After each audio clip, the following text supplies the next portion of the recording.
Según San Marcos. Atendamos. Gloria a ti, Señor, gloria a ti. En aquel tiempo vino José de Arimatea, miembro respetable del Sanedrín, que esperaba también el reino de Dios, y entró audazmente donde Pilato y pidió el cuerpo de Jesús. Se extrañó Pilato de que hubiese muerto tan pronto, e hizo llamar al centurión. Le preguntó si había muerto hacía tiempo. Enterado por el centurión, concedió el cuerpo a José, quien compró una sábana, bajó a Jesús de la cruz, lo envolvió en la sábana y lo puso en un sepulcro que estaba excavado en roca, e hizo rodar una gran piedra contra la entrada del sepulcro. María Magdalena y María, madre de José, observaban dónde quedaba puesto. Pasado el sábado, María Magdalena, María la madre de Santiago y Salomé compraron aromas para ir a embalsamarlo, y muy de madrugada del primer día de la semana llegaron al sepulcro, apenas salido el sol, y se decían unas a otras: ¿quién nos rodará la piedra de la entrada del sepulcro? Y levantando los ojos ven que la piedra, que era muy grande, había sido retirada. Y cuando entraron en el sepulcro, vieron a un joven sentado en el lado derecho, vestido con una túnica blanca, y se sorprendieron. Él les dijo: no se asusten, ustedes buscan a Jesús de Nazaret, el crucificado. Ha resucitado, no está aquí. Este es el lugar donde lo pusieron. Pero vayan y digan a sus discípulos y a Pedro que va delante de ustedes a Galilea, allí lo verán como les digo. Ellas, saliendo del sepulcro, huyeron pues el temblor y el asombro se habían apoderado de ella, y no dijeron nada a nadie, porque tenían miedo. Gloria a ti, Señor, gloria a ti.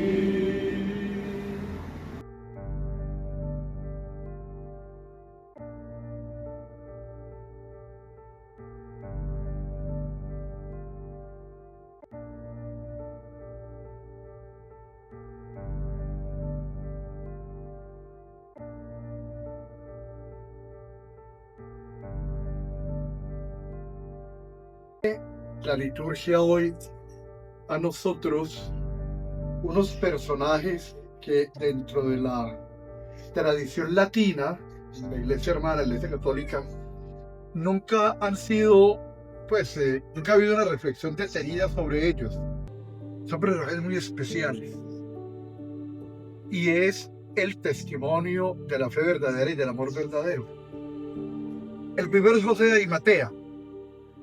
José de Arimatea es un hombre importante, es un miembro del Sanedrín. Sanedrín es el Senado de la República. Es un hombre que está investido de una condición de poder y de una condición política que lo hace especial. Y el ir a pedir permiso para que le entregaran el cuerpo de Jesús y lo dejaran bajar de la cruz, era una exposición muy grave de su propia condición. Políticamente era peligroso. Hoy lo vemos con la alegría del Señor Jesús, la segunda persona de la Trinidad, pero en ese momento fue un delincuente, enemigo de los judíos, enemigo de todas las instituciones judías y mal visto por el pueblo romano. Hoy sería más o menos como ir a reclamar el cuerpo de un guerrillero o de un delincuente famoso, conocido. Lo que de alguna forma lo involucraba con él. Y José de Arimatea no tiene ningún problema en ir y pedir su cuerpo. Él entendía que la muerte no era el fin, era apenas el comienzo de todo lo que venía. Y por eso, sabiendo que nada estaba perdido, sino que apenas empezaba todo, compromete su estatus, todas sus condiciones, para ir a involucrarse directamente con ese delincuente que había muerto en la cruz. La cruz a nosotros nos llama infinitamente la atención, la portamos, pero es más o menos como si portáramos una silla eléctrica o una guillotina. Entonces, si fue muerto en la silla eléctrica, la guillotina o la cámara de gas, lo mínimo que presumimos es que era un delincuente. Y muy grande, no era cualquier delincuente. A él se vincula a José de Arimatea sin ningún problema. Su fe no conocía medida de beneficio. Al contrario, mucho menos de la fe nuestra. Gente que se vuelve piadosísima cuando le cuentan que tiene un cáncer. Piadosísima cuando está sin empleo pidiendo empleo. Piadosísima cuando tiene una dificultad grave. Pero cuando todo se resuelve, se olvida por completo de Dios. Pues Arimatea, al contrario, expuso todo lo que tenía para mostrar al mundo entero, sin ambajes, su vínculo con el crucificado. Pero lo hace, repito, porque no entendía que todo se había acabado. Si ya se acabó, si se murió una persona, ya no hay nada a qué jugarle. ¿Para qué me voy a ir a exponer? Porque tenía claro lo que Jesús había dicho de su resurrección. Los segundos personajes que nos muestra hoy la liturgia oriental, la liturgia ortodoxa, y que no tienen ninguna relevancia, lamentablemente, en la liturgia latina, son las mujeres mirófonas.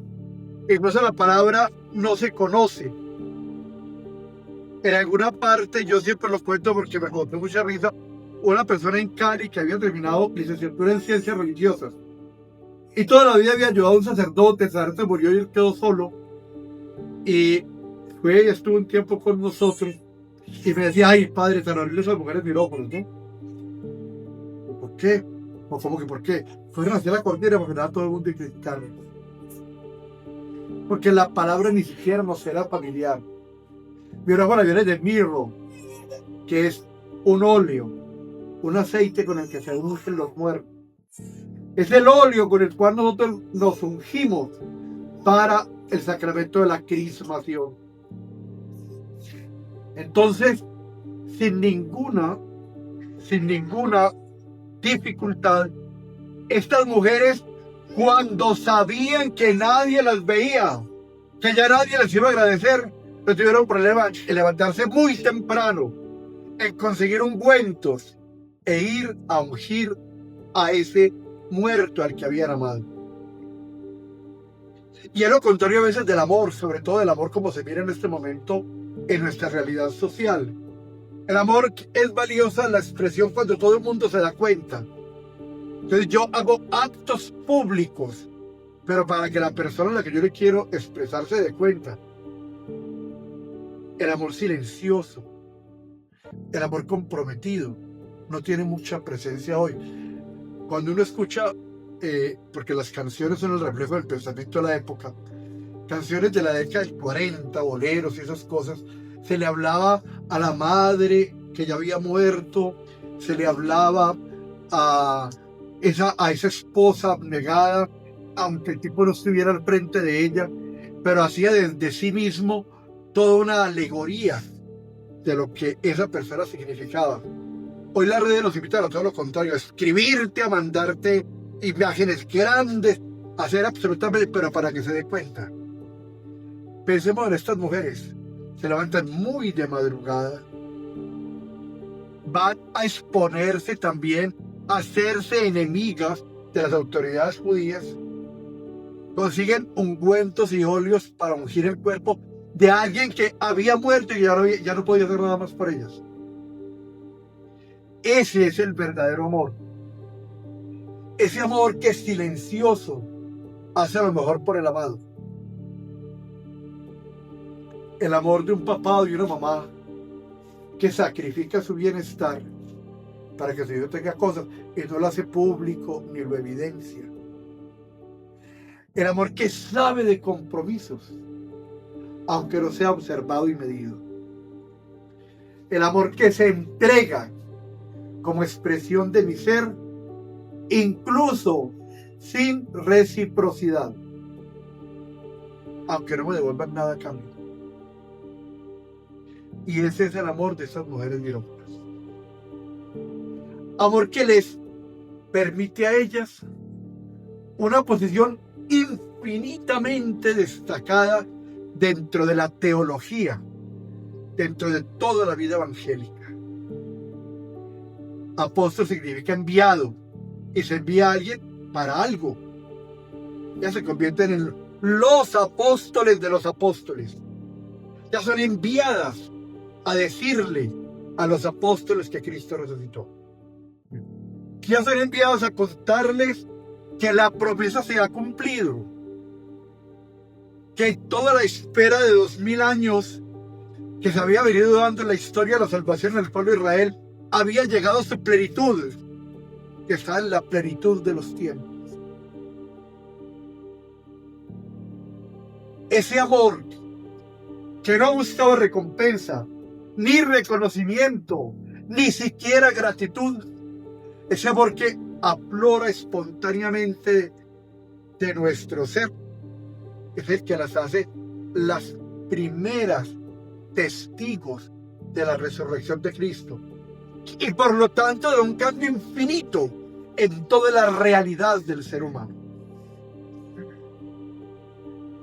En estos días, de una manera muy especial, Alejandra me decía, es que definitivamente esto es más importante que Navidad y que todo. En esa lamentable tergiversación de la cultura nuestra, muy influida por la comercialización y todo de los americanos, Navidad se volvió la época central. Se mandan tarjetas, hay vacaciones, hay todas las cosas. Y no es el acontecimiento central de nuestra fe. Si Cristo hubiese nacido pero no resucitado, no había pasado absolutamente nada. Todo pasó porque Cristo resucitó. ¿Qué pasó? Se abren las puertas del cielo para todos los que habían muerto antes de su muerte y para todos los que hoy lo queremos acoger como Señor y guía de nuestras vidas. Y eso nos toca a todos y cada uno de nosotros. La resurrección de Cristo nos posibilita a la gracia, hace un cambio ontológico, cambia mi ser, me hace alguien distinto. Ya no soy el irredento, ahora soy el redimido por la gracia del Señor. La resurrección de Cristo hace que de nuevo el plan primero de la creación, al mundo y el hombre concebido en la mente de Dios, vuelvan a alinearse con ese querer de Dios. Nunca ni ha habido ni habrá un acontecimiento de tal magnitud. Pero lamentablemente, en el mundo en el que nosotros vivimos, donde empecemos porque no se diferencia alegría de felicidad. La alegría como una expresión simplemente emotiva y pasajera de la felicidad, que es un sentimiento permanente y constante. Entonces la felicidad se pone en juego por la alegría. El hogar bonito y bien organizado pone en juego por un rato de una volada a una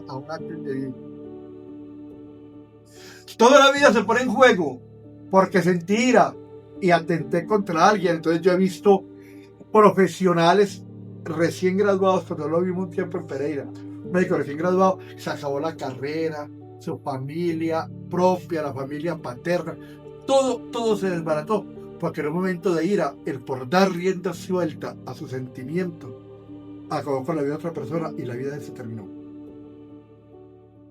No diferenciamos alegría o expresión emocional de la verdadera felicidad, que es la que se siente cuando se ve que su hijo se gradúa, cuando consigue un logro que llevaba tiempo buscándolo, un sentimiento permanente, que no eso es la fusividad, sino es la paz.